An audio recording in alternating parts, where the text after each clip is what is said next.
भारत के संविधान निर्माता एवं भारत रत्न डॉक्टर भीमराव अंबेडकर के सम्मान में बिलासपुर जिला के झंडूता उपमंडल के समूह गांव में जिला स्तरीय सम्मान सभा का आयोजन किया गया, जिसमें प्रदेश के पूर्व मुख्यमंत्री जयराम ठाकुर ने बतौर मुख्य अतिथि शिरकत की। वहीं कार्यक्रम में हिमाचल भाजपा के मीडिया प्रभारी करनंदा ने विशेष अतिथि के रूप में शिरकत की। सम्मान सभा कार्यक्रम का शुभारंभ करते हुए पूर्व मुख्यमंत्री जयराम ठाकुर ने डॉक्टर भीमराव अंबेडकर के चित्र के समक्ष दीप प्रज्वलित कर पुष्प अर्पित किए। जयराम ठाकुर ने कहा कि कांग्रेस पार्टी ने हमेशा संविधान निर्माता डॉक्टर भीमराव अंबेडकर का अपमान करने का काम किया है, जबकि भाजपा की गठबंधन की सरकार ने सत्ता में आने के पश्चात जहां डॉक्टर भीमराव अंबेडकर की मृत्यु के पश्चात उनका 100 करोड़ की लागत से स्मारक बनाने का काम किया, तो साथ ही 200 करोड़ की लागत से doctor Bhimrao Ambedkar research centre भी बनाया, जिस पर पूर्व यूपीए सरकार के कार्यकाल में कोई ध्यान नहीं दिया गया। साथ ही इस दौरान उन्होंने कहा कि कांग्रेस पार्टी के नेताओं ने डॉक्टर भीमराव अंबेडकर के नाम पर केवल राजनीतिक रोटियां सेकने का काम किया है। यही कहूंगा, भारत रत्न डॉक्टर भीमराव अंबेडकर को कांग्रेस की सरकार में नहीं मिल पाया, लेकिन जब भारतीय जनता पार्टी गठबंधन की सरकार 90 में बनी तब जाकर के मिला। डॉक्टर भीमराव अंबेडकर जी का स्मारक उनकी मृत्यु के पश्चात कांग्रेस की सरकार नहीं बना पाई, लेकिन अटल बिहारी वाजपेयी जी जब देश के प्रधानमंत्री बने उन्होंने शुरुआत की और नरेंद्र मोदी जी ने 100 करोड़ दे करके जो है उसको भव्य स्मारक के रूप में उसको तैयार किया और समर्पित किया देश को। कांग्रेस ने डॉक्टर भीमराव अंबेडकर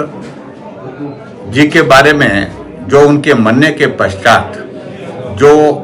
एक रिसर्च सेंटर के लिए बार बार मांग उठाई जा रही थी उसको नहीं बनाया, लेकिन हमारे प्रधानमंत्री नरेंद्र मोदी जी ने 200 करोड़ रुपए दे करके जो है doctor Bhimrao Ambedkar research centre बना करके तैयार किया। ये हमारी सरकार के द्वारा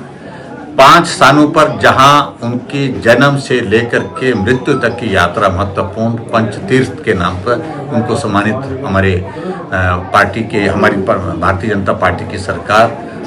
एनडीए की सरकार नरेंद्र मोदी जी ने किया। और सबसे बड़ी बात है कि नरेंद्र मोदी जी इस बात को लेकर के विशेष तौर से जो जिस बात का धारा 370 का विरोध डॉक्टर भीमराव अंबेडकर जी ने किया था उसको समाप्त करने का योगदान अगर किसी ने उस काम को पूरा किया है, डॉक्टर भीमराव अंबेडकर जी के उसको स्वप्न को साकार किया है, तो हमारे देश के प्रधानमंत्री नरेंद्र मोदी जी ने किया। कांग्रेस सिर्फ और सिर्फ राजनीति करती रही, उनके नाम पर राजनीतिक रोटियां सेकती रही और ये संविधान खतरे में है, संविधान के बारे में जिस तरह की बातें करते हैं, ये संविधान को तहस नहस अगर अपनी सत्ता के लिए किया तो कांग्रेस पार्टी ने किया। एक बार नहीं अनेकों बार किया, 90 बार पूरे देश भर में चुनी हुई सरकारों को गिराया 356 का इस्तेमाल करके, तो कांग्रेस ने किया। तो इसलिए सही बातें लोगों के बीच में जानी चाहिए, इसलिए हमने इस प्रकार के कार्यक्रम जो आयोजित किए हैं पार्टी की ओर से और उसमें सच्चाई लोगों तक पहुंचे इस बात को सुनिश्चित करने के लिए डॉक्टर भीमराव अंबेडकर जी के सम्मान में उनके योगदान को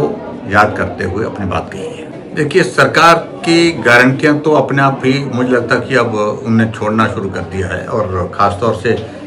गरीब लोगों के ऊपर जो बसों का किराया बढ़ा करके जो उनकी कमर तोड़ दी है। पहले डीजल कीमतें बढ़ाई,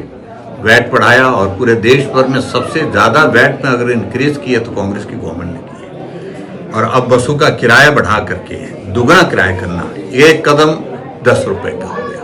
तो कदम रखते ही 10 रुपए आपको देने पड़ेंगे। आप चाहे 100 मीटर चलें, आप चाहे 5 मीटर चलें, चाहे आप थोड़ा सी यात्रा करने के बाद बाकी किराया तो खैर वो तो लगेगा, लेकिन कदम रखते ही 10 रुपए आपको देने पड़ेंगे, जिससे गरीब आदमी के ऊपर बहुत बड़ा बोझ पड़ा है। Bureau report, channel 9, Bilaspur.